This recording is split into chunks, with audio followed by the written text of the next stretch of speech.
অত্যাচার হয়েছে, কিন্তু এখন চ্যালেঞ্জ হচ্ছে যে ওদের পৃষ্ঠপোষক, ওদের রাজনৈতিক পার্টনার, চলমান রাজনীতিতে যে জঙ্গিরা, যে ধর্মান্ধরা, যে সাম্প্রদায়িক চক্র, যে জামাত শিবিরের অবশিষ্টাংশ আর রয়েছে, তাদেরকে সম্পূর্ণভাবে ধ্বংস করাই বাঞ্ছনীয়। সুতরাং তবেই কেবল আমি এই সাম্প্রদায়িক হামলার পুনরাবৃত্তি বন্ধ করতে পারবো আর অস্বাভাবিক সরকার প্রতিষ্ঠার চক্রান্ত থেকে বাংলাদেশকে রক্ষা করতে পারবো। আমি আজকে তাই সকল স্বাধীনতার সপক্ষের শক্তিকে আহ্বান জানাবো, আসুন আমরা প্রকাশ্যে আর অপ্রকাশ্যে কোনো ধর্মান্ধ শক্তির সঙ্গে কোনো রাজনৈতিক লেনদেন না করি। আর বিএনপি যে রাজনৈতিক পার্টনার জঙ্গিদের, জামাত শিবির খুনিদের, তাদেরকে রাজনৈতিক মঞ্চ থেকে চির বিদায় দেওয়ার জন্য প্রস্তুতি গ্রহণ করি। জেল হত্যার 4 জাতীয় নেতার প্রতি আবার আমার শ্রদ্ধা জানিয়ে আমার আমার বক্তব্য এখানে শেষ করছি। জয় বাংলা, জয় বঙ্গবন্ধু। ধন্যবাদ জননেতা জনাব হাসানুল হক কিনু আপনাকে, মাননীয় সভাপতি, 14 দলের সম্মানিত জাতীয় নেতৃবৃন্দ। আমাদের আজকের এই আলোচনা সভায় সংযুক্ত রয়েছেন বাংলাদেশ আওয়ামী লীগের যুগ্ম সাধারণ সম্পাদক মাননীয় শিক্ষামন্ত্রী ডক্টর দীপুমণি। আমাদের সাথে সংযুক্ত রয়েছেন বাংলাদেশ আওয়ামী লীগের যুগ্ম সাধারণ সম্পাদক মাননীয় তথ্যমন্ত্রী ডক্টর হাসান মাহমুদ।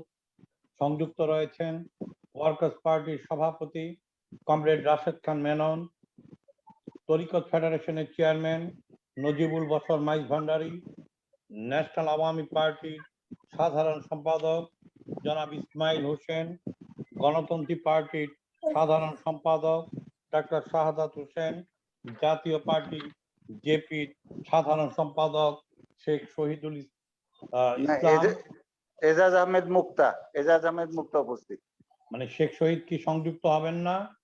উনি তো অসুস্থ, গত মিটিং এ বলেছি ভাই, প্রতি মিটিং এই বলতে হয়, আবার প্রতি মিটিং ভাই এখনো আপনারা সিন করে পাঠান ভাই। আচ্ছা ঠিক আছে, থ্যাংক ইউ। তা আপনি কথা বলবেন। আর গণতান্ত্রিক মজদুর পার্টির সভাপতি জনাব জাকির হোসেন এবং বাংলাদেশের সমাজতান্ত্রিক দলের আহ্বায়ক জননেতা রেজাউর রশিদ খান। আমি সভাপতির অনুমতিক্রমে এখন বক্তব্য রাখার জন্য বিনীত অনুরোধ জানাবো বাংলাদেশের সমাজতান্ত্রিক দলের আহ্বায়ক জননেতা জনাব রেজাউর রশিদ খানকে তার বক্তব্য রাখার জন্য বিনীত অনুরোধ জানাচ্ছি। মিনাল একটু সংশোধনী আছে, আমাদের চেয়ারম্যান সাহেব ডাকতেছেন না, আমি যুগ্ম মহাসচিব। মিনাল দা কে বলছেন আপনি? ফেডারেশনের যুগ্ম মহাসচিব ও মুখপাত্র মোহাম্মদ আলী ফারুকী। আচ্ছা ঠিক আছে ঠিক আছে। জি দাদা। দাদা আমার নাম শুনতে পারি নাই, ডিস্টার্ব করছিল বোধহয়। নাম বলছেন? শিকদার ভাই, ঠিক আছে, কথা বলবেন আপনি।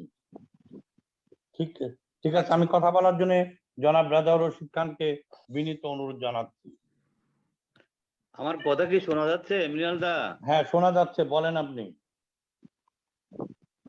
শোনা যাচ্ছে, বলেন। দিবস স্মরণে কেন্দ্রীয় 14 দলের আলোচনা সভার মাননীয় সভাপতি, জাতির জনকের রাজনৈতিক সঙ্গী, বাংলাদেশ আওয়ামী লীগের উপদেষ্টা পরিষদের সদস্য, 14 দলীয় জোটের প্রধান সমন্বয়ক জনাব আমির হোসেন আমু এমপি, উপস্থিত সাবেক ও বর্তমান মাননীয় মন্ত্রীবর্গ, সম্মানিত সংসদবৃন্দ, কেন্দ্রীয় 14 দলের জাতীয় নেতৃবৃন্দ এবং সঞ্চালক অ্যাডভোকেট মৃণাল কান্তি দাস এমপি, সঞ্চালনায় সহযোগী উপদপ্তর সম্পাদক সাইম হোসেন খান, সুরঞ্জিত সেন মন্ডল, তন্ময় সহ সকল কলা কুশলীকে আমাদের দল বাংলাদেশের সমাজতান্ত্রিক দল বাসদের পক্ষ থেকে শ্রদ্ধা সালাম জানাচ্ছি। আজকে যে 3রা নভেম্বর জেল হত্যা দিবস স্মরণে সৈয়দ নজরুল ইসলাম, শহীদ তাজউদ্দিন আহমেদ, শহীদ ক্যাপ্টেন এম মনসুর আলী ও এম কামরুজ্জামানের আত্মার মাগফিরাত কামনা সহ তাদের শহীদি মর্যাদা কামনা করছি। বন্দি জীবনে নরপিশাচদের গুলি আর ব্যানটের হামলায় এই 4 জাতীয় বীরকে মৃত্যুবরণ করতে হয়েছে। এই ধরনের নৃশংসতম হত্যাকাণ্ড পৃথিবীতে আর কোথাও ঘটেছে কিনা আমার জানা নাই। তাদের বিচার হলেও ওই মানসিকতার খুনি চক্র দেশে বিদেশে চক্রান্ত চালিয়ে যাচ্ছে, সেটা পরিষ্কার। তাদের বিরুদ্ধে রুখে দাঁড়ানোর এখনই আমাদের সময়। যতদিন যাবে তারা ততই বিস্তার লাভ করবে, এবং তাদেরকে এখনই তাদের সাথে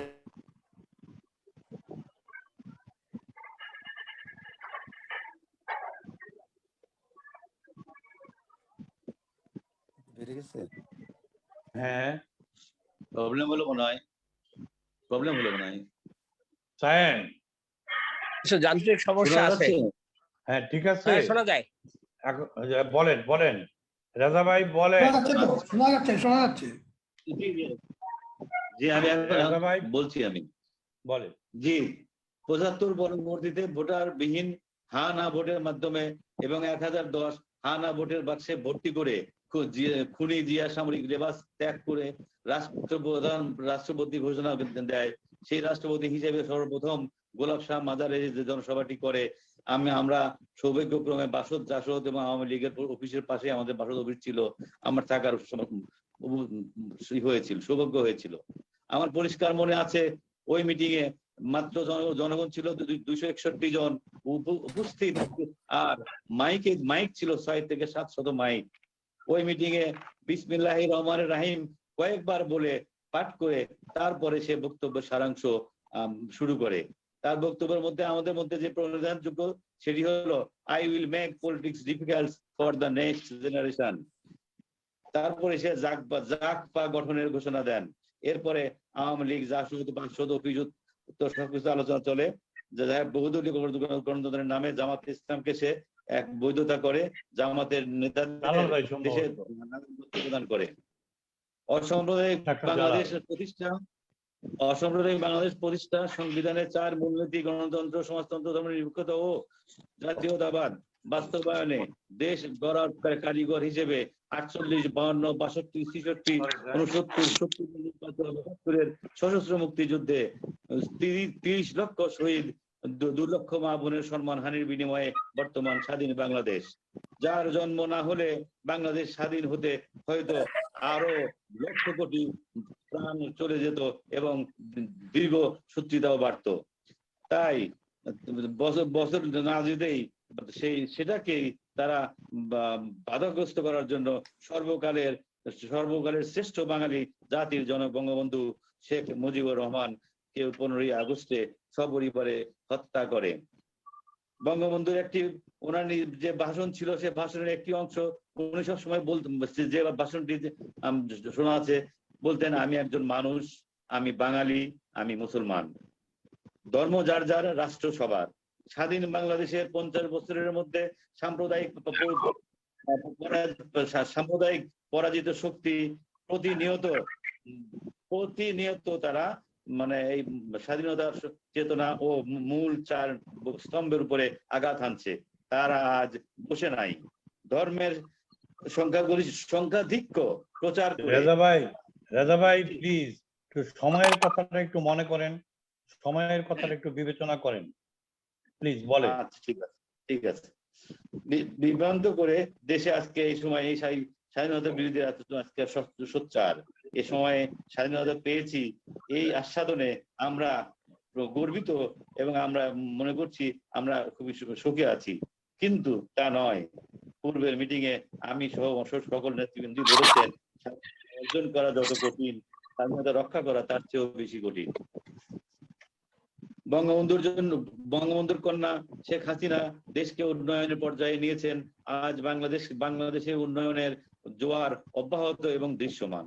তার জন্য মাননীয় প্রধানমন্ত্রী, দেশ নেত্রী, বাংলাদেশ আওয়ামী লীগের সভাপতি ও 14 দলীয় জোটের প্রধান জনবন্ধু শেখ হাসিনাকে আমি শ্রদ্ধা ও অভিনন্দন জানাচ্ছি।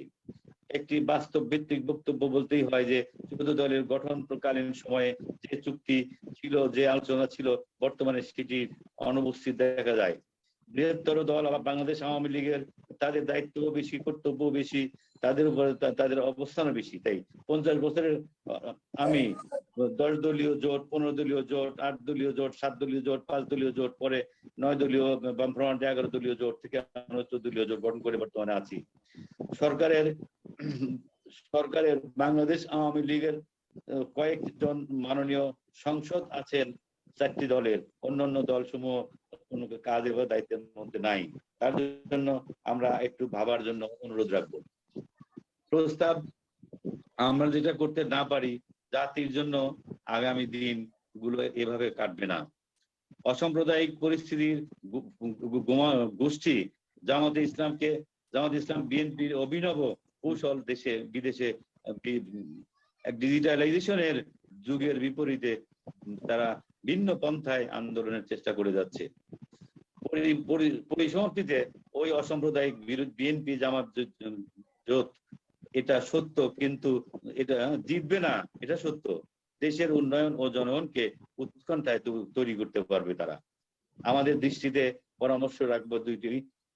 তরিকত ফেডারেশন জামাত ইসলামকে রেজিস্ট্রেশন বাতিল করেছে, কিন্তু আমাদের এই সময় এই সরকারের আমলে জামাত ইসলামের রাজনীতি পুরোপুরি নিষিদ্ধ ঘোষণা করা। সেই সাথে রাজনৈতিকভাবে ধর্মের নামে কোনো রাজনীতি বাংলাদেশে রেজিস্ট্রেশন না দেওয়া এবং ধর্মের নামে কোনো ধর্মের নামেই কোনো রাজনীতি করা চলবে না। ধর্ম, প্রত্যেক ধর্ম যার যার শান্তিপূর্ণ ভাবে তারা প্রচার করবে। এই আইনটি সবার জন্য সমান সাংবিধানিক ভাবে দেওয়া আছে। সংখ্যালঘু বা সংখ্যাগুরু সম্প্রদায় বলে ও সংগঠন থাকবে না। সংবিধান অনুসারে প্রত্যেক নাগরিকের নিজ নিজ ধর্ম পালনের জন্য নিশ্চয়তা বিধান করবে রাষ্ট্র, এবং এ বিষয়ে রাষ্ট্রযন্ত্র তৎপর থাকবে। সকল নাগরিকের পরিচয় বাঙালি জাতি, ধর্ম নয়। সাম্প্রদায়িক চক্র আর দুর্নীতি এক সূত্রে গাথা এই নেশা ও পেশার মানুষ আজ দেশকে অস্থিতিশীল করে, যে দেশকে যথেষ্ট। সাম্প্রদায়িক শক্তি, আর্থিক দুর্নীতিবাজরা, এই দুটি গোষ্ঠী 30 লক্ষ শহীদ, 15 আগস্টের হত্যাকাণ্ড, 21 আগস্টের গ্রেনেড হামলা এবং জেল হত্যা সহ অনুসারী হোলি আর্টিজানের সৃষ্টিকারী এরা। শোলাকিয়া ঈদগাহ মাঠে হামলা, কুমিল্লা, নোয়াখালী, চাঁদপুর পূজা মণ্ডপে ও রংপুরে পীরগাছাতে আগুন দিয়ে পোড়ানো, এসবই ওই একই সূত্রে গাথা। বিজ্ঞ বক্তা ও জাতীয় নেতৃবৃন্দের নিকট থেকে আমরা আজকে গুরুত্বপূর্ণ করণীয় এবং আশা করি। জাতীয় সমাজতান্ত্রিক দল জাসদের সাধারণ সম্পাদক মাননীয় সাংসদ শিরিন আক্তারের মা গত বৃহস্পতিবার রাত্রে না ফেরার দেশে চলে গেছেন। আমরা তার বিদেহী আত্মার শান্তি কামনা করি, শোক ও সমবেদনা জানাই। ধন্যবাদ। জয় বাংলা, জয় বঙ্গবন্ধু, জয় বঙ্গবন্ধু, জয় শেখ হাসিনার। দুনিয়ার মজদুর এক হোক, বাংলাদেশ দীর্ঘজীবী হোক। সকলকে ধন্যবাদ। ধন্যবাদ জননেতা জনাব রাজা রশিদ খান। আমি মাননীয় সভাপতির অনুমতিক্রমে বা নির্দেশক্রমে 14 দলের সকল সম্মানিত জাতীয় নেতৃবৃন্দের কাছে বিনীত অনুরোধ জানাবো, নেট সংযোগ অব্যাহত রাখা এক কঠিন এবং দুরূহ কাজ। আমরা সকলেই যদি সময়ের প্রতি যত্নবান হই, আমার মনে হয় আমরা সঠিকভাবে এই সবার কাজটি সম্পন্ন করতে সক্ষম হব। তাই আপনাদের বক্তব্যটা যদি আপনারা সংক্ষিপ্ত করেন এবং নেট সংযোগ অব্যাহত রাখার কথা বিবেচনা রাখেন, তাহলে আমরা খুশি হব। এখন আপনাদের সামনে বক্তব্য রাখবেন গণতান্ত্রিক মজদুর পার্টির সভাপতি, 14 দলের অন্যতম নেতা জনাব জাকির হোসেন। এখন বক্তব্য রাখবেন জনাব জাকির হোসেন।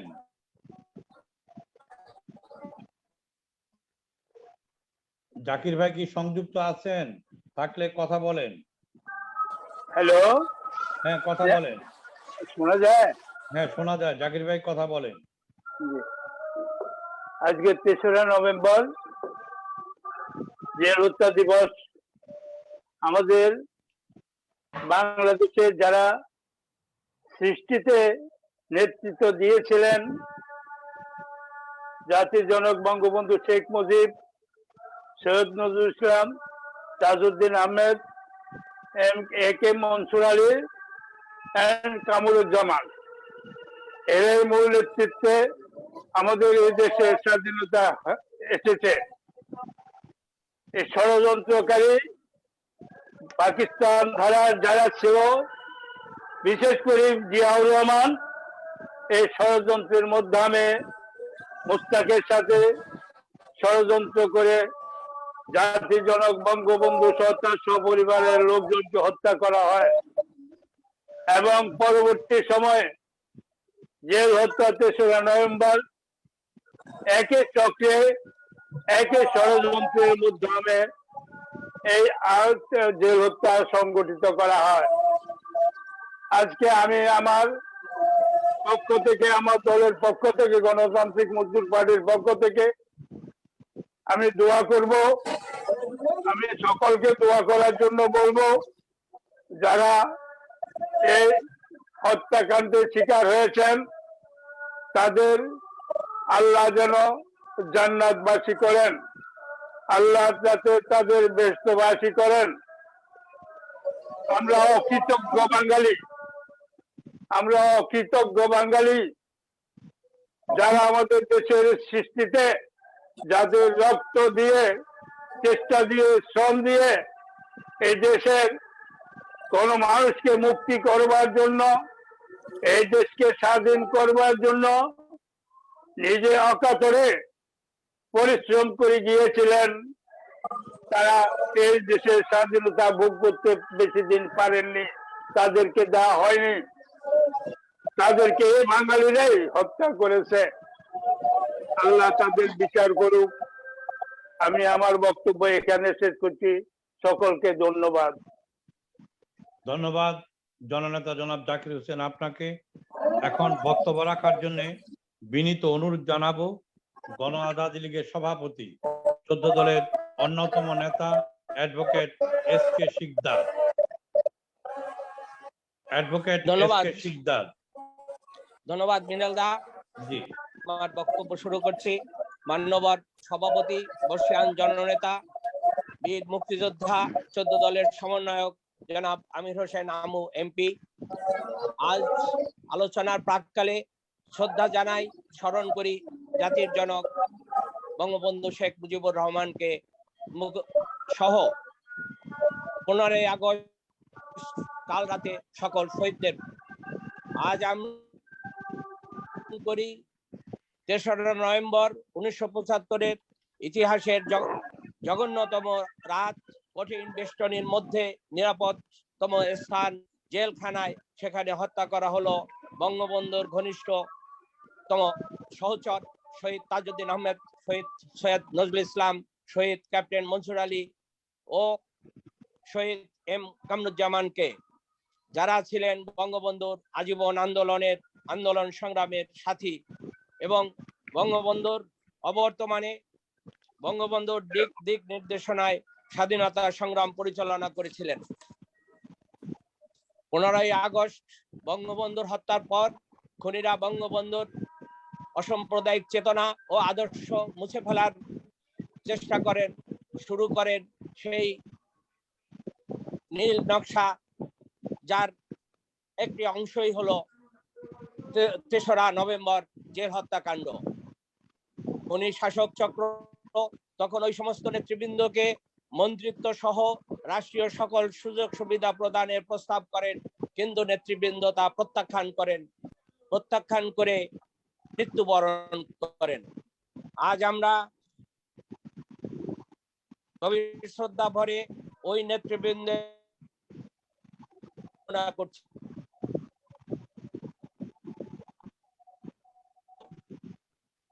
হত্যা 4 নেতাকে ভেবেছিল বঙ্গবন্ধুর চেতনা মুছে ফেলে পাকিস্তানি রাজ কায়েম হবে, কিন্তু মুক্তিযুদ্ধের চেতনায় সমৃদ্ধ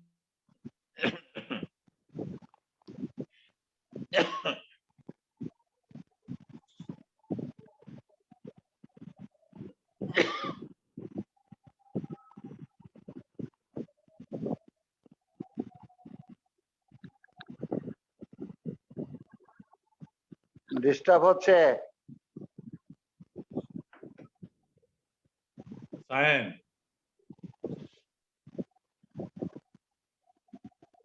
কথা শোনা যাচ্ছে না। শোনা যাচ্ছে না। এখন যাচ্ছে।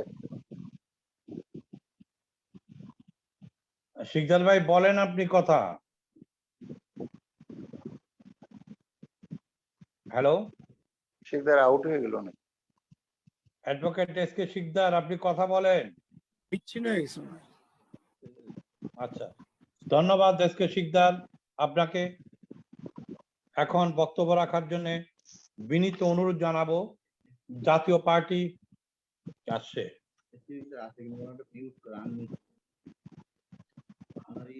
হ্যালো, জি, মিনাল দা, আমি বলবো।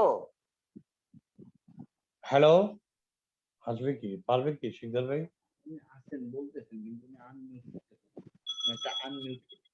শিকদার ভাই, আপনি একটু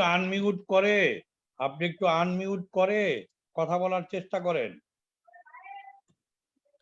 অ্যাডভোকেট এস কে শিকদার, আপনি সেটটা আনমিউট করে কথা বলার চেষ্টা করেন।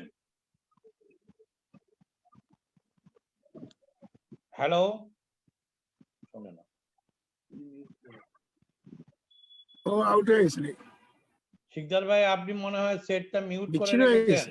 আরেকজনে দাও, সমস্যা করবে। ওকে, তা এখন আমি বক্তব্য রাখার জন্য বিনীত অনুরোধ জানাবো জাতীয় পার্টির জেপির প্রেসিডিয়াম সদস্য 14 দলের অন্যতম নেতা জনাব এজাজ আহমেদ মুক্তা ভাইকে বিনীত অনুরোধ জানাবো।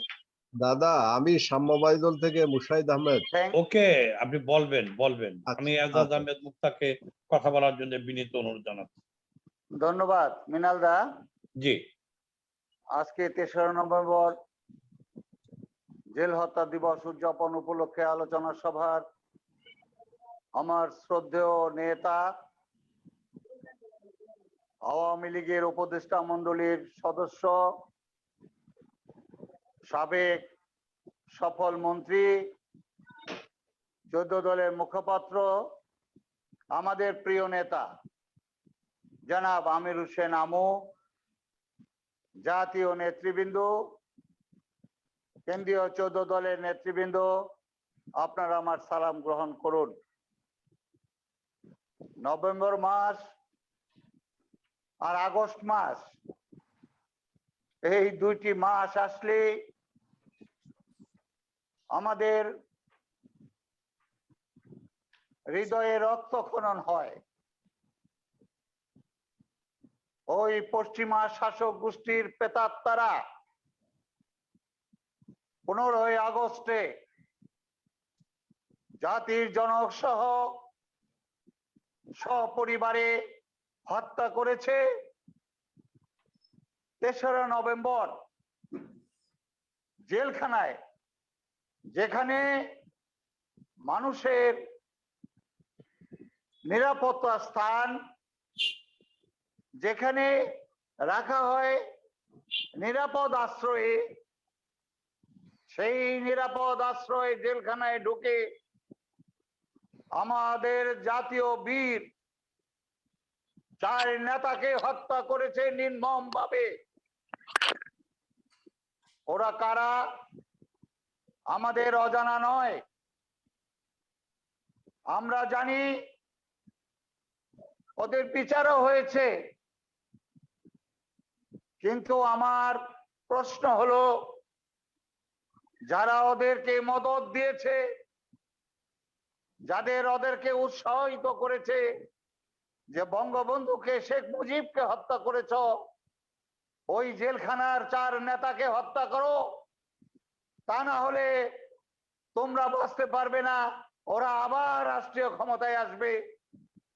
এই স্বাধীনতার পক্ষের অন্যতম শক্তি আওয়ামী লীগকে নিশ্চিহ্ন করে দাও, সকলকে মেরে ফেলো, এইরকম অর্ডার যারা দিয়েছিল তাদের বিচারের আওতায় আনতে হবে। তদন্ত কমিটি শুনছি, তদন্ত কমিটি গঠন হচ্ছে, এদেরকে চিহ্নিত করতে হবে। ওই পাকিস্তানের প্রেতাত্মাদের খুঁজে খুঁজে বের করে ওদেরকে নিস্তেজ করতে হবে, ওদের মূল উৎপাদন করতে হবে। এটা আমি আশা করি, আশাবাদ আমাদের আজকের মুখপাত্রের কাছে এটাই আমার প্রস্তাব রইল। কারণ ওদেরকে নিশ্চিহ্ন না করলে, বঙ্গবন্ধুকে যেভাবে হত্যা করেছে সপরিবারে, স্বাধীনতার স্তম্ভ জেলখানার 4 নেতাকে ওরা যেভাবে নির্মম ভাবে হত্যা করেছে, আবার আমাদের এখন যারা আছে 21শে আগস্ট ওরা করেছে আমাদের প্রিয় নেত্রী, আমাদের বাংলাদেশের প্রধানমন্ত্রী, ওনাকে মারার জন্য আওয়ামী লীগের পুরা পরিবারকে ধ্বংস করার জন্য 21শে আগস্ট গ্রেনেড হত্যা করেছে। ওরা একের পর এক হত্যাকাণ্ড ঘটিয়ে যাচ্ছে, কিন্তু আমরা ওদেরকে নিশ্চিহ্ন করতে পারি না। আমাদেরকে উদ্যোগ নিতে হবে, যেভাবে হোক ওদেরকে নিশ্চিহ্ন করে বাংলার মাটি থেকে এই পাকিস্তানি প্রেতাত্মাকে দূর করতে হবে।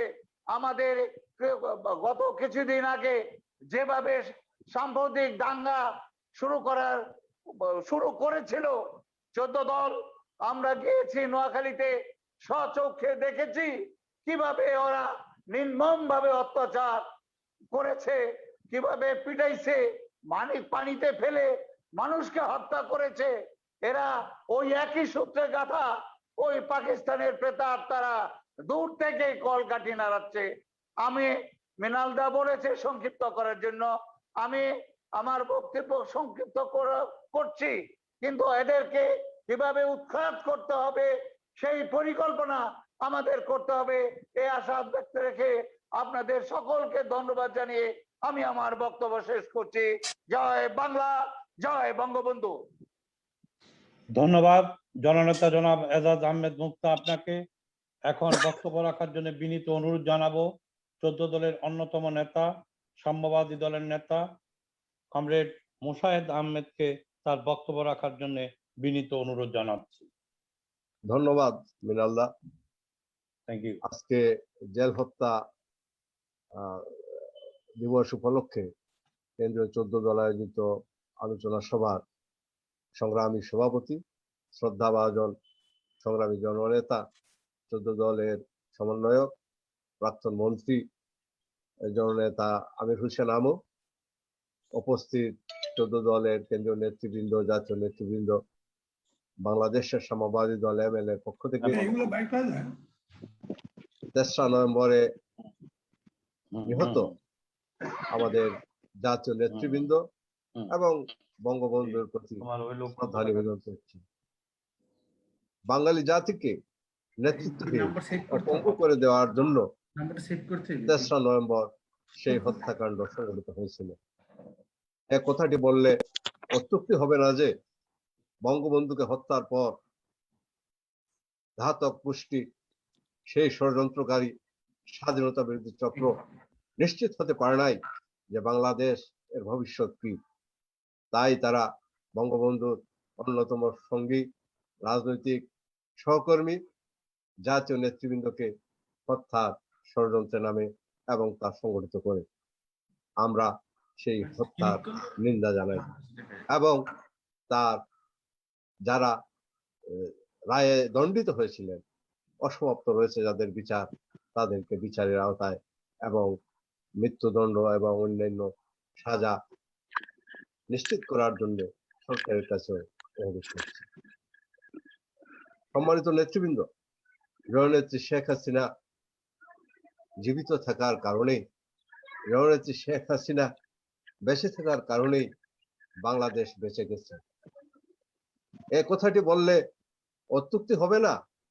জননেত্রী শেখ হাসিনা যদি ফিরে না আসতেন, বাংলাদেশ যে গভীর সংকটে পড়েছিল, বাংলাদেশ স্বাধীনতার বিরুদ্ধে চক্রের দ্বারা স্বাধীনতা বিরোধী ধারায় যেভাবে ধাবিত হয়েছিল, সেই ধারা থেকে বাংলাদেশকে ফিরিয়ে আনা সম্ভব ছিল না।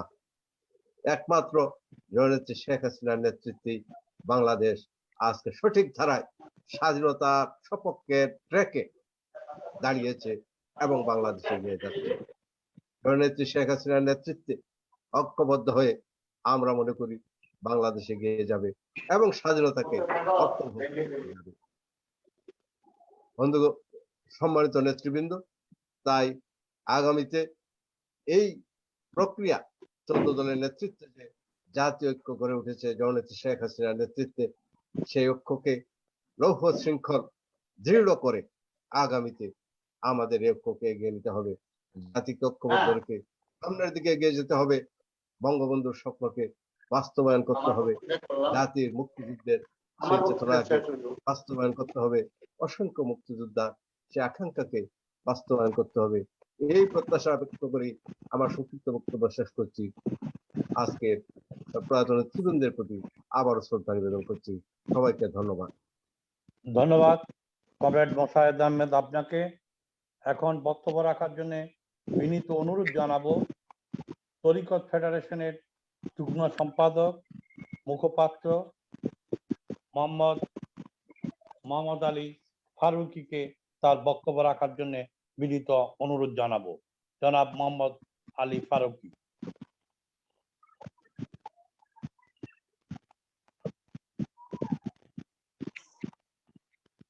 জনাব মোহাম্মদ আলী ফারুকী, তরিকত ফেডারেশনের যুগ্ম সম্পাদক ও মুখপাত্র, আপনি অনুগ্রহ করে বক্তব্য রাখুন।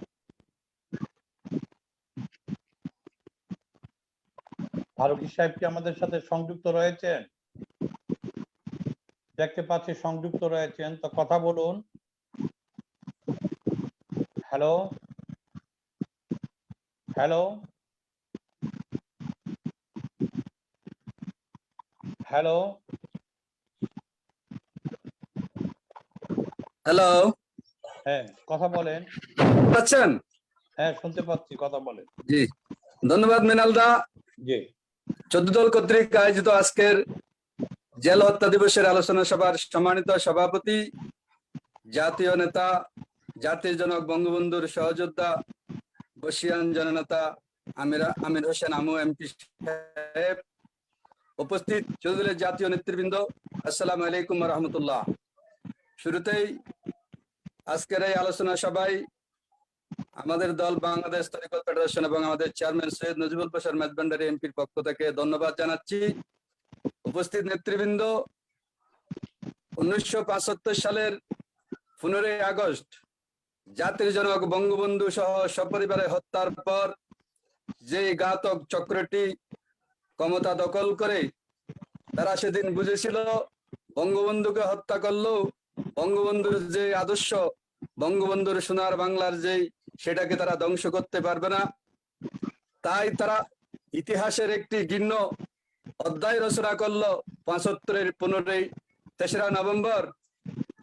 জাতির জনকের সহযোদ্ধা জনাব সৈয়দ নজরুল ইসলাম, জনাব Tajuddin Ahmed, captain M Mansur Ali, S M. কামরুজ্জামানকে নির্মমভাবে রাতের অন্ধকারে হত্যা করে পৃথিবীর ইতিহাসে একটি বিরল দৃষ্টান্ত স্থাপন করলো, যেটা তারা সেদিন বুঝেছিল এরা যদি বেঁচে থাকে তাহলে তাদের যে মূল নীল নকশা সেটা বাস্তবায়ন হবে না।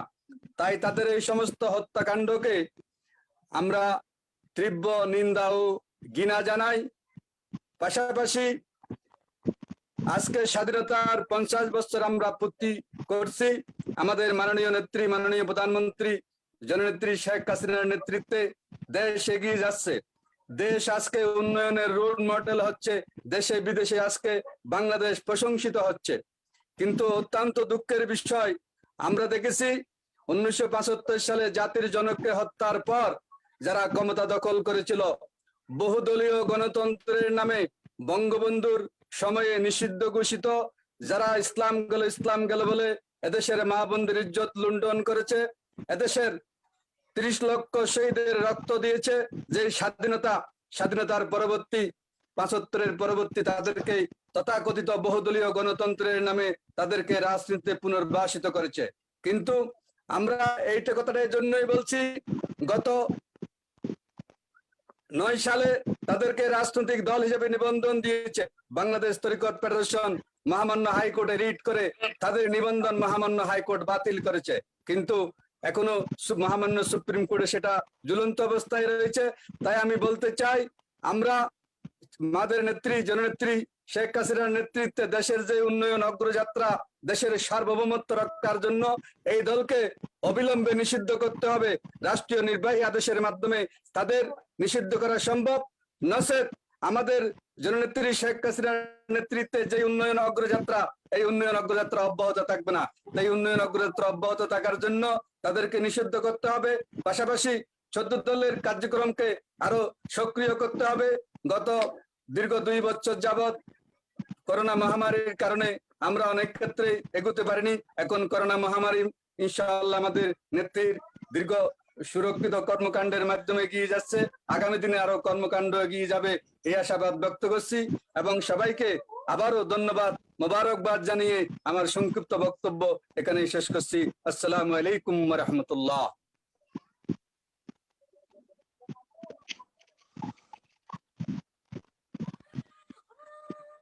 জি দাদা। এখন হ্যালো হ্যালো এখন জি। বক্তব্য রাখার জন্য শেষ করছেন না? জি শেষ করছি দাদা। এখন আমি বক্তব্য রাখার জন্য বিনীত অনুরোধ জানাবো 14 দলের অন্যতম শরিক সংগঠন ন্যাশনাল আওয়ামী পার্টির সাধারণ সম্পাদক জননেতা জনাব ইসমাইল হোসেনকে তার বক্তব্য রাখার জন্য বিনীত অনুরোধ জানাবো। ইসমাইল ভাই কথা বলেন। হ্যালো ইসমাইল হোসেন কথা বলেন।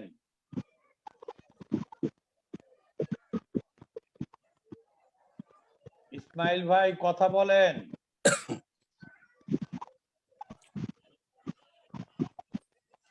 সাদাত ভাই ইসমাইল ভাই কি নাই নাকি? কেমন করে বলবো? দেখা যায় না স্ক্রিনে? দেখা যায় না, দেখা যায় না। নাই বোধহয়, দেখা যায় না তো। ওকে, তাহলে গণতন্ত্রী পার্টির সাধারণ সম্পাদক 14 দলের অন্যতম নেতা জননেতা ডাক্তার শাহাদাত হোসেন, আপনি বক্তব্য রাখুন।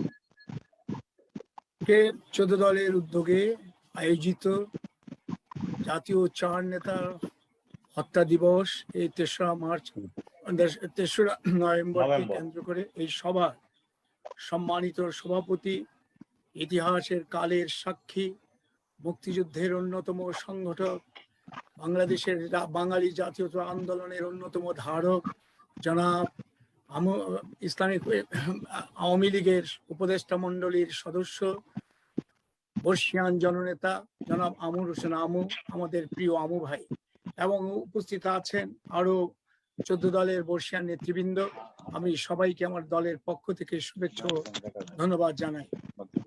আজকে আলোচনা বিশেষ এখানে এই জেল হত্যাকাণ্ড সম্পর্কে দীর্ঘ আলোচনা হয়েছে, সেই বহু আলোচনা হয়েছে, বহু গবেষণা হচ্ছে।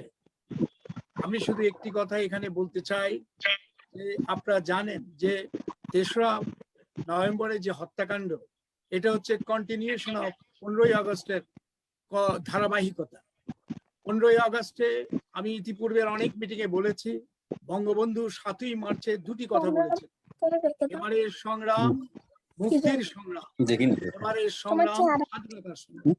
মুক্তির সংগ্রাম তিনি স্বাধীনতা সমাপ্ত করে যখন মুক্তির সংগ্রামের জন্য দ্বিতীয় বিপ্লবের ডাক দিলেন, অর্থাৎ সমস্ত একটি অসাম্প্রদায়িক গণতান্ত্রিক বৈষম্য মুক্ত একটি সমাজ বিনির্মাণের জন্য যখন দ্বিতীয় বিপ্লবের ডাক দিলেন, ঠিক তখনই দেশি এবং বিদেশি চক্রান্তকারীরা, পরাজিত শত্রুরা একসাথে হয়ে তাকে সপরিবারে শিশু রাসেল সহ হত্যা করলো, তার পুত্রবধূদের হত্যা করলো। এবং পরবর্তীকালে 3রা নভেম্বর আবার জাতীয় 4 নেতাকে হত্যা করলো। এর আগের একটি ঘটনা আপনারা জানেন, এখানে ইনু ভাই উল্লেখ করেছেন যে তার আগে খালেদ মোশাররফ কু করেছিল ক্ষমতা, কিন্তু সেটা উনি বলেছেন যে সেটা মোশতাক এবং খুনি চক্রের সাথে সমঝোতা করে। আপনারা জানেন, আমি সিআইএ রিপোর্ট খুললে এখন অনেক সিআইএ রিপোর্ট ওপেন হয়ে গেছে, সেখানে দেখা যায় খুনিদের একটা দ্বিতীয় কন্টিজেন্ট, একটা দ্বিতীয় একটা ইয়ে ছিল, পরিকল্পনা ছিল। যদি কোনো কারণে তারা 15ই আগস্টের তাদের এই হত্যাকাণ্ড বঙ্গবন্ধুকে এবং মুক্তিযুদ্ধের ধারাকে ইয়ে করতে না পারে, ইয়ে না করতে পারে, এবং বাঙালি জাতি যদি আবার তাদের বিরুদ্ধে কোনোভাবে দাঁড়ায় যায়, তাহলে ওই সাথে সাথে ওই জাতীয় 4 নেতাকে জেলখানায় হত্যা করার একটা দ্বিতীয় পরিকল্পনা ছিল। আমি আজকের এই সভায় আলোচনা দীর্ঘায়িত না করে একটি কথাই বলবো, 3রা নভেম্বরের কুয়ের যে ইয়ে হয়েছিল তার একটি সুষ্ঠু এবং বস্তুনিষ্ঠ একটি তদন্ত হওয়া উচিত। আবার বলেছেন, ইনু ভাই বলেছেন যে সেখানে খুনিদের খুনি চক্রের সাথে আপনার মোস্তাকের সাথে মিলেই সেই সময় এই ঘটনা ঘটেছে। তবে সেখানে আরেকটি ঘটনা ঘটেছিল, সিপাহীরা অনেক অফিসারকে হত্যা করেছে, এবং এই সমস্ত মিলিয়ে কারা এর পিছনে ছিল, কেন হয়েছিল, এইগুলি বের করতে হবে। এই ঘটনা যারা যারা এই মুক্তিযুদ্ধের পক্ষে যদি সেই ৩রা নভেম্বরের কুয়ের বিষয়টা ছিল, তাহলে তাদের আগের থেকে সুরক্ষার দিকে নজর দেওয়া উচিত ছিল, কিন্তু সুরক্ষিত ছিল না। জাতীয় 4 নেতাকে হত্যা করা হলো। এই সমস্ত বিষয়গুলি আমার মনে হয় এখন সময় এসেছে, যেমন বঙ্গবন্ধুর হত্যার পিছনে কুশীল ছিল, তার জন্য যেমন একটি কমিশন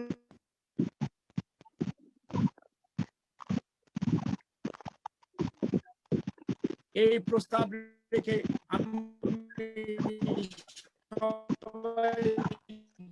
ধন্যবাদ জানিয়ে আজকে আরেকটি বিষয়, যে দেশি বিদেশি ষড়যন্ত্রের মাধ্যমে সেদিন আবার নতুন ভাবে তারা আজকে সমস্ত জায়গায় আজকে উত্তেজনা সৃষ্টি করছে, বিশৃঙ্খলা সৃষ্টি করার চেষ্টা করছে, সাম্প্রদায়িক দাঙ্গা সৃষ্টি করার চেষ্টা করছে।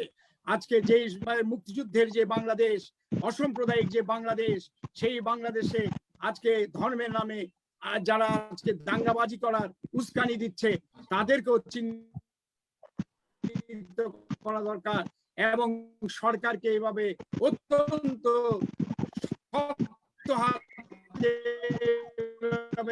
এগিয়ে আসবে, সরকার আসছে, এবং এর পিছনের ঘটনাগুলি বের করতে হবে। মানুষ অসাম্প্রদায়িক, তারা যে উদ্দেশ্য নিয়ে করেছিল, যে ভাবেছিল কুমিল্লা একটা ঘটনা ঘটে সারা দেশে তারা একটা সাম্প্রদায়িক দাঙ্গা বাঁধিয়ে মানে তুরির মতো উড়িয়ে দিবে আজকের মুক্তিযুদ্ধের প্রতিষ্ঠিত সরকারকে, জননেত্রী শেখ হাসিনার সরকারকে, কিন্তু বাংলার জনগণ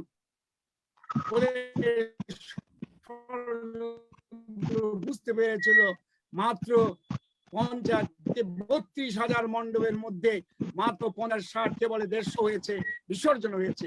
এটাকে কেন্দ্র করে আজকে বাইরে বিদেশে আমি দেখি বেশি তোলপাড় হচ্ছে, বিদেশে আজকে বাইরে আমাদের পার্শ্ববর্তী দেশে এটাকে কেন্দ্র করে সেখানেও তারা আজকে সাম্প্রদায়িক শক্তি ব্যবস্থা নিচ্ছে। সুতরাং আমাদেরকে আজকে এই ব্যাপারে দেশি বিদেশি ষড়যন্ত্র করে বাংলাদেশের যে অগ্রগতি এবং প্রগতির যে ধারা এবং যে মুক্তিযুদ্ধের বাংলাদেশকে বাঙালি জাতির যে একটা উদ্ভাসিত রূপ বঙ্গবন্ধু কন্যা শেখ হাসিনা আজকে প্রতিষ্ঠিত করেছে সারা বিশ্বে, সেটাকে ধরে রাখার জন্য আসুন আমরা সবাই একত্রিত হয়ে অসাম্প্রদায়িক, গণতান্ত্রিক এবং বৈষম্য মুক্ত যে সমাজ বিনির্মাণের স্বপ্ন দেখেছিলেন তাকে বাস্তবায়িত করি, এবং দেশের মধ্যে যে লুটেরা গোষ্ঠী এবং যে ধনবৈষম্য সৃষ্টি হয়েছে তাকে কমিয়ে আনার জন্য, এবং লুণ্ঠিত টাকা বাইরে যারা পাচার করেছে তাকে ফেরত আনার জন্য আমরা সবাই সরকারকে বলবো এ ব্যাপারে তারা উদ্যোগ নিয়েছে, আরো গভীরভাবে, আরো কঠোরভাবে এ ব্যাপারে ব্যবস্থা নেওয়ার জন্য আহ্বান জানিয়ে সবাইকে ধন্যবাদ জানিয়ে আমি আমার বক্তব্য শেষ করছি। জয় বাংলা, জয় বঙ্গবন্ধু।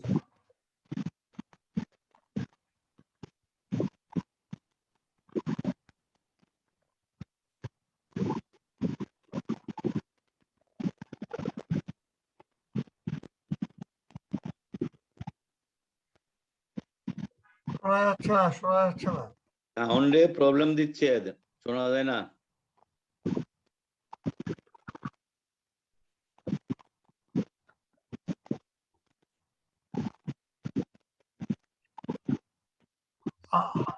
আনমিউট করতে হবে। হ্যাঁ ঠিক আছে, এখন কি শুনতে পাচ্ছেন? হ্যাঁ শোনা যাচ্ছে।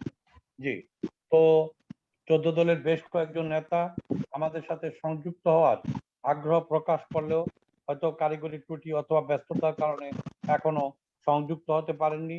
বিশেষত বাংলাদেশ আওয়ামী লীগের যুগ্ম সাধারণ সম্পাদক দ্বয়, মাননীয় মন্ত্রী ডাক্তার দীপমণি এবং হাসান মাহমুদ, কিন্তু আমাদের সবার কাজ চালিয়ে যেতে হবে, বিলম্ব করার সুযোগ আমাদের নেই। তাই এখন আমি বক্তব্য রাখার জন্য বিনীত অনুরোধ জানাবো বাংলাদেশের ওয়ার্কার্স পার্টির সভাপতি, বাংলাদেশের বহু গণতান্ত্রিক প্রগতিশীল আন্দোলনের নির্মাতা, সাম্প্রদায়িকতা বিরোধী এক লড়াকু যোদ্ধা বীর সেনানী কমরেড রাশেদ খান মেননকে তার বক্তব্য রাখার জন্য বিনীত অনুরোধ জানাচ্ছি।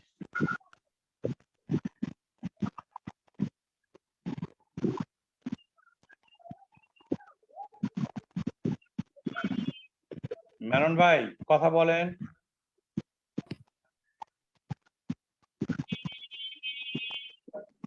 কমরেড রাশেদ খান মেনন কথা বলেন আপনি।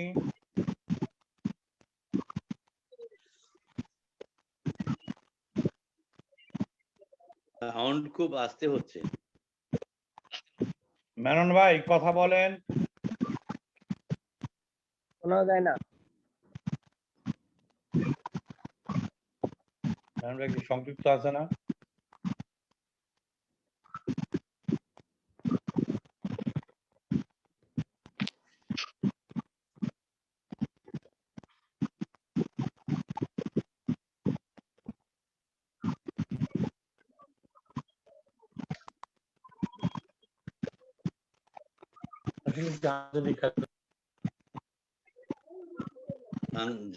যান্ত্রিক ত্রুটি, মেনন ভাই আছে সাউন্ড তো, স্লো। আছে মেনন ভাই আছে তো। মেনন ভাই কথা বলেন। মেনন ভাই কিন্তু আছে আমি দেখছি আছে।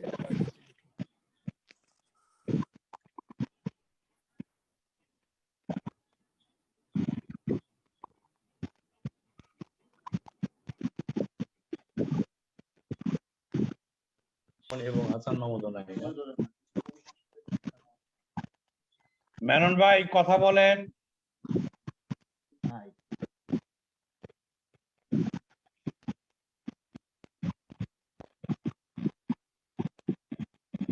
মৃণাল দা সাউন্ড ক্লিয়ার না। দেখলাম যে একটু মেনন ভাই তো সংযুক্তই নাই, তা বুঝবো কিভাবে সাউন্ড ক্লিয়ার না কি? মেনন ভাই তো ছবি দেখা যাচ্ছে না, সে তো সংযুক্তই নাই।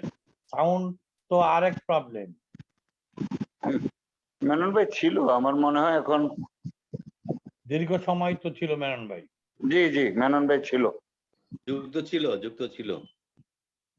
মেনন ভাই কি যুক্ত হতে পারছেন? ফোন দেন না, ফোন দেন। মেনন ভাই একটু ফোন দিতে একটু। মেনন ভাই, ও আপনার লাইন আসছে না, তা 1-2 মিনিট।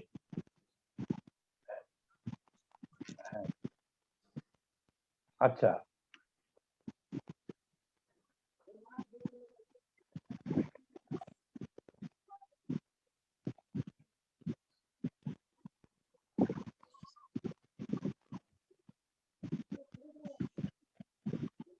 জি জি জি জি মেনন ভাই দীর্ঘ সময় অপেক্ষা করছেন। তো ঠিক আছে, তাহলে আমু ভাইয়ের কাছে যাই। জি আচ্ছা, জি। মাননীয় সভাপতি, 14 দলের সম্মানিত জাতীয় নেতৃবৃন্দ, কারিগরি ত্রুটির কারণে আমরা কমরেড রাশেদ খান মেননের বক্তব্যটা শুনতে পারলাম না। তো আওয়ামী লীগের 2 যুগ্ম সম্পাদকও এখনো সংযুক্ত হতে পারেননি। তাই এখন আমি সভাপতির অনুমতি ক্রমে আজকে সভার সভাপতি, বর্ষিয়ান জননেতা, বাংলাদেশ আওয়ামী লীগের উপদেষ্টা পরিষদের সদস্য, 14 দলের মুখপাত্র এবং সমন্বয়ক জননেতা জনাব আমির হোসেন আমুকে তার সভাপতির বক্তব্য রাখার জন্য বিনীত অনুরোধ জানাচ্ছি। আজকে 3রা নভেম্বর একটি ভয়াবহ দিন। এই দিনটি আমি অনুভব করেছি মর্মে মর্মে কারাগারের অভ্যন্তরে থেকে। 1975 15 আগস্টের কালো রাত্রে জাতির জনককে সপরিবারে হত্যার মধ্য দিয়ে এই দেশে স্বাধীনতা বিরোধী শক্তির যে প্রতিবিপ্লব সংগঠিত হয়, তারই ধারাবাহিকতায় 1975-এর 3রা নভেম্বর ঢাকা কেন্দ্রীয় কারাগারে জাতীয় 4 নেতাকে নির্মমভাবে হত্যা করা হয়েছিল। বঙ্গবন্ধু, তার পরিবারবর্গ, ওই একই দিনে আব্দুল সালিবা তার পরিবারের কিছু সদস্য এবং একই দিনে শেখ মনি এবং তার অন্তঃসত্ত্বা স্ত্রীকে একদিকে হত্যা সংগঠিত করা অন্যদিকে মন্ত্রী পরিষদের শপথ গ্রহণ, বিভিন্ন বাহিনী প্রধানদের আস্থা জ্ঞাপনের মধ্য দিয়ে প্রমাণিত করার চেষ্টা করা হয়েছিল যে এই হত্যাকাণ্ড একটি পারিবারিক হত্যাকাণ্ড। কিন্তু 2.5 মাসের মাথায় যখন ঢাকা কেন্দ্রীয় কারাগারে এই জাতীয় 4 নেতা যারা বঙ্গবন্ধুর অবর্তমানে সেই দিন বঙ্গবন্ধু নির্দেশিত পথে মুক্তিযুদ্ধ পরিচালনা করেছিলেন, তাদেরকে নির্মমভাবে হত্যা করা হলো, তার মধ্য দিয়েই প্রমাণিত হওয়া শুরু হলো যে এই হত্যাকাণ্ডগুলি কোনো ব্যক্তি, পরিবার বা সাংগঠনিক কেন্দ্রিক নয়। এই হত্যা মূলত স্বাধীনতা বিরোধী শক্তি, একটি প্রতি বিপ্লব এবং স্বাধীনতা বিরোধী শক্তি এই দেশকে আবার নব্য পাকিস্তানে রূপান্তরিত করবার যে ষড়যন্ত্র, তারই প্রতিফলন। এবং তাদের প্রতিফলন যারা 21 বছর পরবর্তীকালে ক্ষমতায় ছিলেন তাদের কর্মকাণ্ডের মধ্যে দিয়ে প্রমাণিত হয়েছে। 3রা নভেম্বরের কিছু ঘটনা আজকে আমার হৃদয় পটে ভেসে আসে। আমি যখন বঙ্গবন্ধু হত্যার পর বন্দী হই, জেল গেটে আমাকে বলা হলো যে মিনিস্টার সাহেবরা যেখানে আছে সেখানে আপনাকে দেয়া হলো। আমি বললাম ঠিক আছে। সেই এলাকাটা ছিল নিউ জেল নামে অভিহিত। ঢোকার পরই বাঁদিকে একটা বড় ব্যারাকের মতো একটা রুম, পরবর্তীকালে কিছু দূর আসার পর ডান দিকে ঘুরে 3টি পাশাপাশি রুম, বড় এরিয়া নিয়েই। সেই 1 নম্বর রুমে 6 জন থাকতেন, জনাব সৈয়দ নজরুল ইসলাম এবং তাজউদ্দিন সাহেব সহ। 2 নম্বর রুমে প্রায় 12-14 জন থাকতেন, সেখানে কামরুজ্জামান সাহেব, শেখ আব্দুল আজিজ সহ। এবং 3 নম্বর রুমে যারা মুনসালি সাহেব, আব্দুল সামাদ আজাদ সাহেব, সচিব বঙ্গবন্ধু ভগ্নিপতি জনাব সৈয়দ হোসেন সাহেব সহ আমরা অনেকেই ছিলাম। শামীম মেসির এমপি, কাজী মোজাম্মেল, আনোয়ার জং এমপি, এভাবে অনেকেই ছিলাম। শামসুজ্জোহা নারায়ণগঞ্জের এমপি। অক্টোবরের মাঝামাঝি থেকে একটি গুঞ্জন আমাদের মাঝে ছড়িয়ে দেওয়া হয়েছিল যে সরকারের পক্ষ থেকে আমাদের এই জাতীয় 4 নেতার সাথে খুব শীঘ্রই একটি বৈঠক হবে সমঝোতার জন্য। কিন্তু এইটা ছড়াবার পরও কিন্তু কেন জানি কারো মনেই সেটা খুব রেখাপাত করেনি, এবং কারো মনে কোনো আনন্দ উল্লাস বা একটা মানে এটা নিয়ে একটা আলোচনার কোনো বিষয়বস্তু ছিল বলে আমার মনে হয়নি কোনো সময়। এবং অক্টোবরের শেষের দিকে জনাব শামসুল হক সাহেব মরহুম কাপাসিয়ার এমপি ছিলেন এবং বঙ্গবন্ধু মন্ত্রিসভার সদস্য ছিলেন। তিনি সোভিয়েত ইউনিয়নের রাষ্ট্রদূত নিয়োগ পান। যাওয়ার আগে তিনি তাজউদ্দিন সাহেবের সাথে দেখা করতে আসলেন জেল গেটে। তিনিও ঠিক একই কথা তাজউদ্দিন সাহেবকে বলে গেলেন যে অতি শীঘ্রই সরকারের পক্ষ থেকে তোমাদের সাথে বৈঠক হবে। তাজউদ্দিন সাহেব এটা এসে বললেন ঠিকই, কিন্তু আমার মনে হলো না তার এই কথার ভিতর থেকে কোনো নিশ্চয়তা ছিল। যা শামসুল হক সাহেব বলছেন ওটা উনি পরিবেশন করলেন, কিন্তু এইটার পরিপ্রেক্ষিতে তার কোনো কমেন্ট ছিল না, বা এটার বলার মধ্য দিয়ে আমি এমন কোনো ভাব পরিলক্ষিত হয়নি যে এটা হতে যাচ্ছে বা হবে, এটা হলে কি হতে পারে, বা এটা নিয়ে কোনো আলোচনার কোনো সূত্রপাত জাতীয় 4 নেতা বা আমরা যারা অন্যরা ছিলাম, সংসদ সদস্য বা নেতৃবৃন্দ যারা ছিলেন, তাদের কারোর সাথেই কোনোদিন এ ব্যাপারে আলোচনা হচ্ছিল না। আমি জানি না কেন। যাই হোক, এমনি একটি পরিস্থিতির মধ্য দিয়েই 2রা নভেম্বর আমরা কিন্তু আমাদের রুমে, জানি না অন্য কোনো রুমে ছিল কিনা, বৃহস্পতিবার রাতে এবং রবিবার রাতে এসব নামাজের পর আমরা মিলাদ পড়তাম, দোয়া দুরূদ পড়তাম। সেদিন ছিল রবিবার। আমরা এশার নামাজ পড়ে যখন মিলাদ শরীফ আরম্ভ করব তখন মুসলিম সাহেবকে অনুরোধ করলাম আসার জন্য। উনি বললেন আমার শরীর খুব খারাপ, জ্বর, আমি মোনাজাত ধরবো খাটে বসে। আমরা ঠিক আছে, আমরা আমাদের কাজ শেষ করলাম, মিলাদ টিলাদ পড়ে আমরা যার যার বিছানায় চলে গেলাম। আলোচনা মানে শোয়ার পরও তো মানে বিছানায় যাওয়ার পর বিভিন্ন রকম আলোচনা হয়, কথাবার্তা হয়, কেউ তো ঘুমায় না।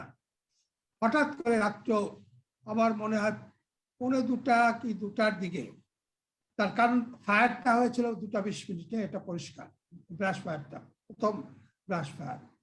আমাদের লক আপ খোলা হলো, আমরা সবাই অবাক হলাম যে এত রাতে লক আপ খোলা হচ্ছে কেন। জেলা সাহেব ঢুকে বললেন মুসলি সাহেবকে আপনি একটু আসুন, আপনাদের সাথে আলোচনা হবে।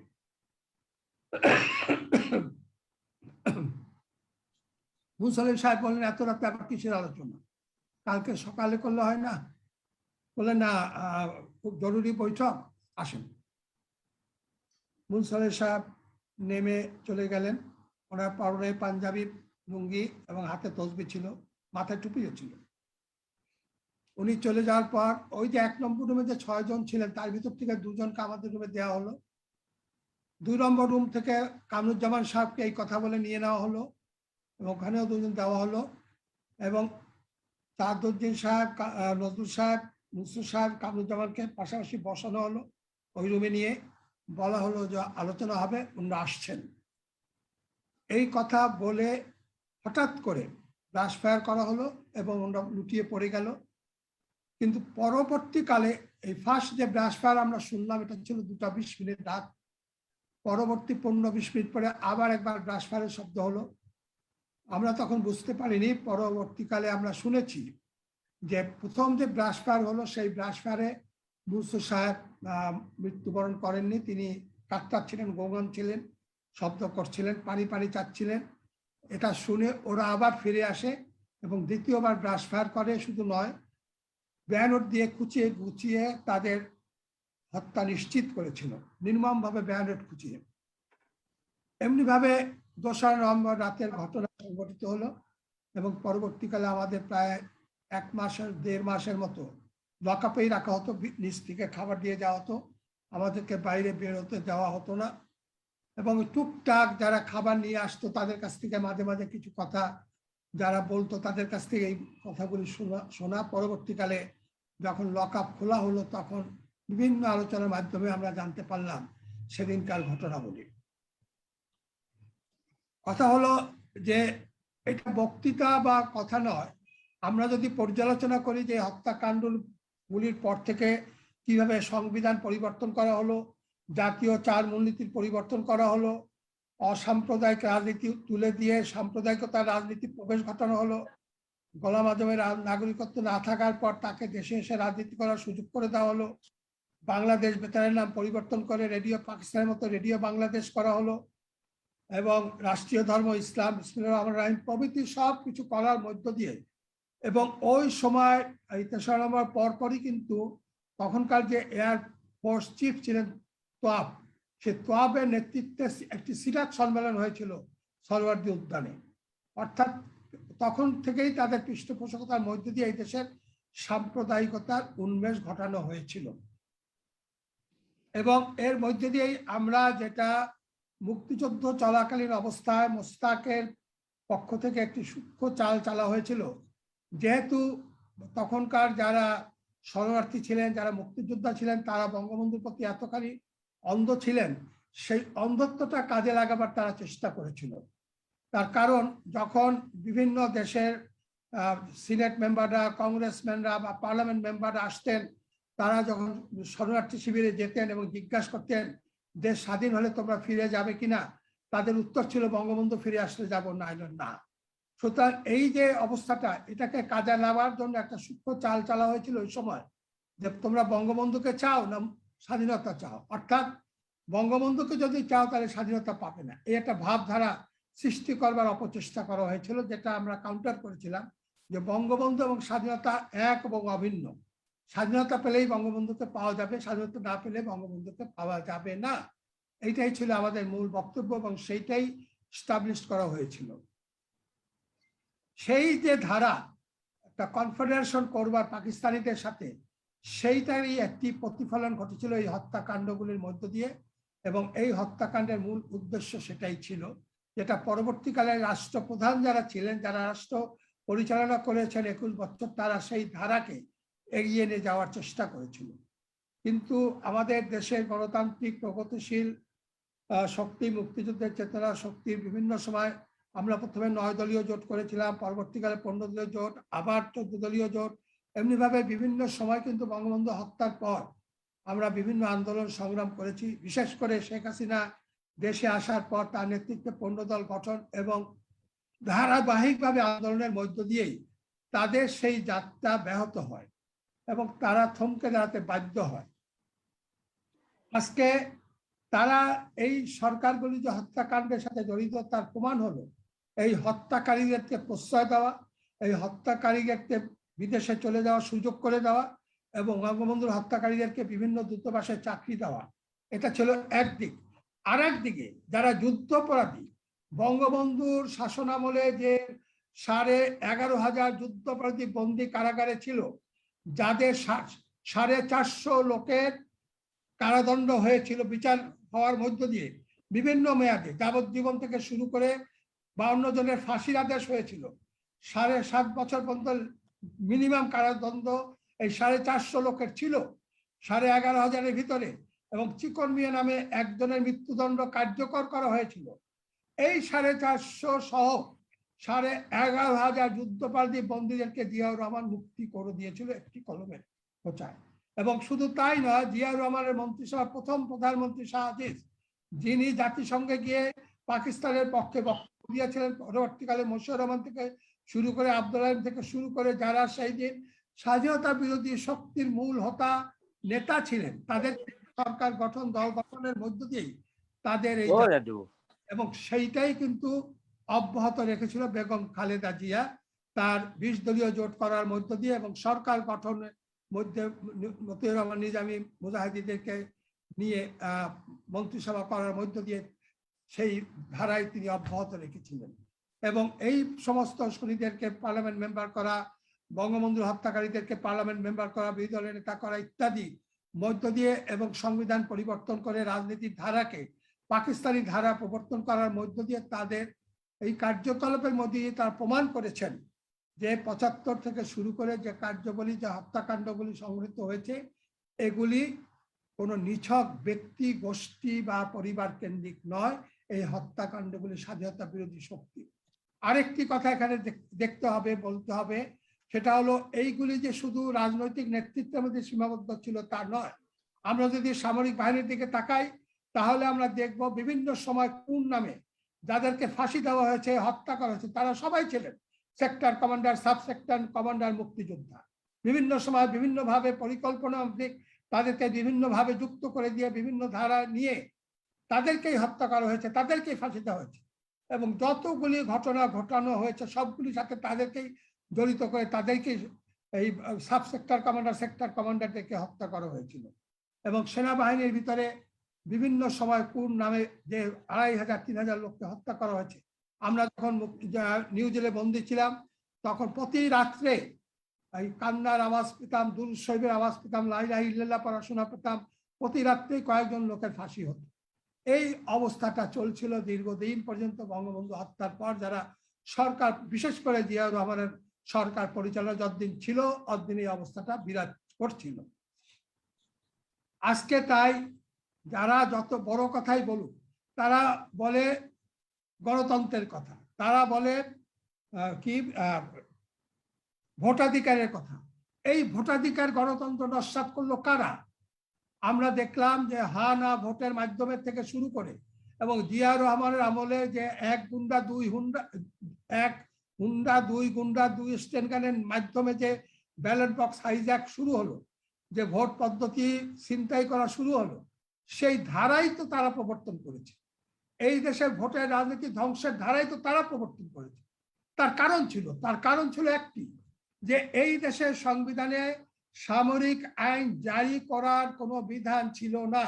যারা সামরিক আইনের মাধ্যমে ক্ষমতা এসেছেন, জিয়া এরশাদরা, তারা তাকে বৈধতা দেওয়ার কারণেই তাদের সংসদে 2/3 মেজরিটি প্রয়োজন হয় এবং এই 2/3 মেজরিটি নেওয়ার কারণে তাদের এই কারচুপি নির্বাচন, হাইজ্যাকের নির্বাচন, ব্যালট বক্স হাইজ্যাকের নির্বাচন করতে তারা বাধ্য হয়েছেন ওই 2/3 নিয়ে তাদের অবৈধ ক্ষমতাকে বৈধতা দেওয়ার জন্য সংসদে।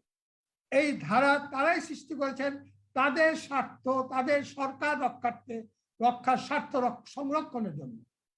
আজকে যখন তারা এই সমস্ত কথা বলেন, তারা মনে করেছেন যে ওই আমলের লোকরা নেই, ওই আমলের কথা সবাই ভুলে গেছে। না, এখনো তারা ভুলে যায়নি। এখনো আজকে অনেকে বক্তব্য সংক্ষিপ্ত করার কারণে অনেকে বিস্তারিত বলতে পারেননি, তবু 2-1 জনের কথা বলেছেন। এই দেশের মানুষ এটা সকলে ভুলতে পারে না। এই দেশে ভোট বিধ্বস্ততার রাজনীতি যে তারা শুরু করেছিল, এই দেশে হত্যা, খুন, গুমের রাজনীতি যে তারা শুরু করেছিল, এটা এই দেশের মানুষ কিছুতেই ভুলতে পারে না। তাই আজকে আজকে করোনার কারণে যখন স্কুল কলেজ বন্ধ থাকে তখন তারা সোচ্চার হয়।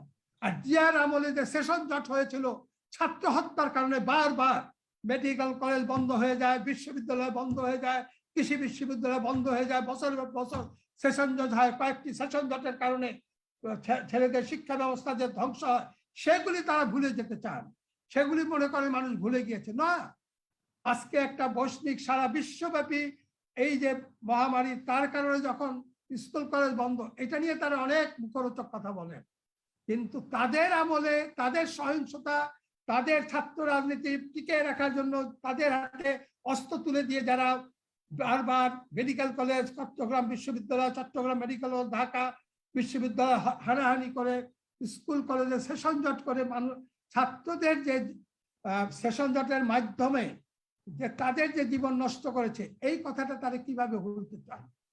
সুতরাং আজকে যে অপরাজনীতি এই দেশের যে বিপদগামিতা, এই দেশে যা কিছু ধ্বংসের যে মূল হোতা যারা, তারাই আজকে মনে করে যে মানুষ সব ভুলে গিয়েছে, এখন তারা যা খুশি তাই বলে মানুষকে খাওয়াবার চেষ্টা করে।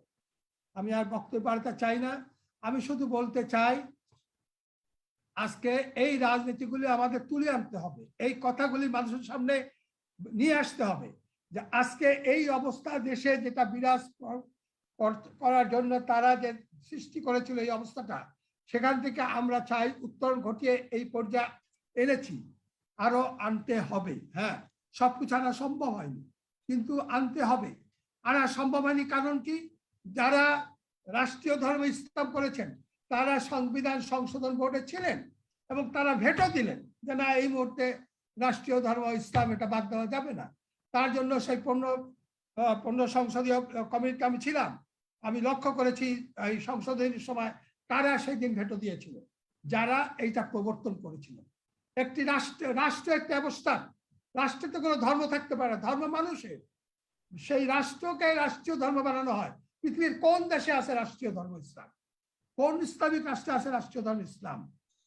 যাই হোক, আজকে মূল কথাটা হলো এই দেশের যারা অপরাজনীতি সৃষ্টি করেছে, যারা এই দেশের সব কিছু বিষক্রিয়া দিয়েছে রাজনীতি অঙ্গনে, প্রতিটি অঙ্গনে, আজকে তারাই মুখরোচক কথা বলে সোচ্চার হয়ে। এটাই আমাদের ভাগ্যের একটা কি বলবো বিধান। যাই হোক, আজকে 3 নম্বর আমাদের আবার নতুন করে বুঝতে হবে যে আমরা কোন ধারা রাজনীতি নিয়ে আসছি এবং এই ধারাকে অব্যাহত রেখে আজকে আমাদের যে বঙ্গবন্ধুর যে আদর্শ, বঙ্গবন্ধুর যে লক্ষ্য, যে জাতীয় 4 মূলনীতি, গণতন্ত্র, সমাজতন্ত্র, ধর্ম নিরপেক্ষতা, জাতীয়তাবাদ, এইটাকে প্রতিষ্ঠার মধ্য দিয়েই, এবং আপনারা একটি নিশ্চয়ই লক্ষ্য করেছেন যে আজকে একটি গোষ্ঠী বারবার কিন্তু শুধু ক্ষমতা পরিবর্তনের কথা বলে না, সংবিধান পরিবর্তনের কথা উচ্চারণ করে। তারা কিন্তু বারবার ক্ষমতার চেয়ে সংবিধান পরিবর্তনের দিকে বেশি দৃষ্টি দেয়। আজকে যারা ইউটিউবে কথা বলে বিভিন্ন বিদেশ থেকে, তারা কিন্তু বারবার এই উস্কানিটাই দেয় সংবিধান পরিবর্তনের কথা। আমাদের দেশেও কিছু কুশলবিদ কিন্তু এই কথাটা বলেন সংবিধান পরিবর্তনের কথা, অর্থাৎ পৃথিবীতে অন্যতম একটি শ্রেষ্ঠ সংবিধান হিসাবে 72-এর সংবিধান পরিগণিত হয়েছিল এবং একটি অত্যন্ত ভালো সংবিধান হিসাবে এটা স্বীকৃতি লাভ করেছিল। আজকে সেই সংবিধানের কারা কাটাছেটা করেছে, সেই সংবিধানকে কারা কলুষিত করেছে, সেই সংবিধানের মূল ধারাকে যারা কলুষিত করেছেন তারাই আজকে সংবিধান পরিবর্তনের কথা বলেন। তার কারণ সংবিধান পরিবর্তন করতে চান একটিমাত্র কারণে, 72-এর সংবিধান ছুঁড়ে ফেলে দিতে চান। যারা জাতীয় 4 মূলনীতি ছুঁড়ে ফেলে দিয়েছিলেন বঙ্গবন্ধু হত্যা, জাতীয় 4 নেতার হত্যার মাধ্যমে, তারা আজকে ওই অবস্থায় ফিরে যেতে চান বলেই তারা সংবিধান পরিবর্তন করার কথা বলেন। তাই এই দিকে আমাদের সবাই সতর্কতার সাথে দৃষ্টি রেখে এই কথাগুলির উত্তর দিতে হবে, যার যার প্ল্যাটফর্ম থেকে, যার যার বক্তব্য থেকে, এবং আমরা এই ধারা রাজনীতিটা অব্যাহত রাখবো। এবং আমি অতি শীঘ্রই আপনাদের নিয়ে বসবো। আপনাদের একটা সুখবর হলো, মাননীয় প্রধানমন্ত্রী বলেছেন উনি বিদেশ থেকে ফেরার পর অন্য দলীয় জোটের সাথে উনি বসবেন, আপনাদের সাথে আলোচনা করবেন। আজকে আমি আর বক্তব্য বাড়াচ্ছি না, আপনাদের সবাইকে আন্তরিক ধন্যবাদ। খোদা হাফেজ। জয় বাংলা, জয় বঙ্গবন্ধু। ধন্যবাদ জননেতা জনাব আমির হোসেন আম্মু আপনাকে। আপনার অনুমতিক্রমে সবার কাজ শেষ করার আগে সর্বকালের সর্বশ্রেষ্ঠ বাঙালি, জাতির পিতা বঙ্গবন্ধু শেখ মুজিবুর রহমান ও 15ই আগস্টে নিহত সকল শহীদান, 4 জাতীয় নেতা এবং বাঙালি জাতির সকল মহতী অর্জনে যে সকল দেশহিতৈষী যুগ মানবেরা আত্মাহুতি দিয়ে গেছেন, তাদের সকলের প্রতি বিনম্র শ্রদ্ধা জ্ঞাপন করে 14 মৃণাল, আমি সকল আমি যুক্ত আমি যুক্ত হয়েছিলাম। হ্যাঁ, আমি বলেন, দুঃখিত বলেন, যে- বলেন, হ্যাঁ, ওনাকে দাও। জি আমি বলবো না, আমি বলবো না, আমি খালি শ্রদ্ধা নিবেদন করছি জাতীয় মেনন নেতার ভাই, প্রতি। মেনন ভাই, হ্যাঁ। আজকে আমি- সভার সভাপতি আমু ভাই যেহেতু আপনাকে বলেছেন দুটি কথা না, বলার আমি জন্য, আমি আমি আপনি আমি বলেন। আমি আবহাওয়ার কথা বলবো না। আমি বলতে চাই আবহাওয়া খুব সুন্দরভাবে সমস্ত জিনিস বিশ্লেষণ করেছেন, আমি তার বক্তব্য সমর্থন করি। আমি কেবল জাতীয় 4 নেতার প্রতি শ্রদ্ধা জানাই এবং আজকে যে অসাম্প্রদায়িক গণতান্ত্রিক ধারায় বাংলাদেশ পুরো জাগরণ যেটা করার প্রয়োজন, সেই লক্ষ্যে 14 দল কাজ করবে এই আশাবাদ ব্যক্ত করে আমি ধন্যবাদ জানিয়ে শেষ করছি। ধন্যবাদ। ধন্যবাদ জনাব রাশেদ খান মেনন। মাননীয় সভাপতি, তাহলে আপনার অনুমতিক্রমে আজকে সবার কাজ সমাপ্ত ঘোষণা করছি। ভবিষ্যতে দেখা হবে। জয় বাংলা, জয় বঙ্গবন্ধু, বাংলাদেশ চিরজীবী হোক।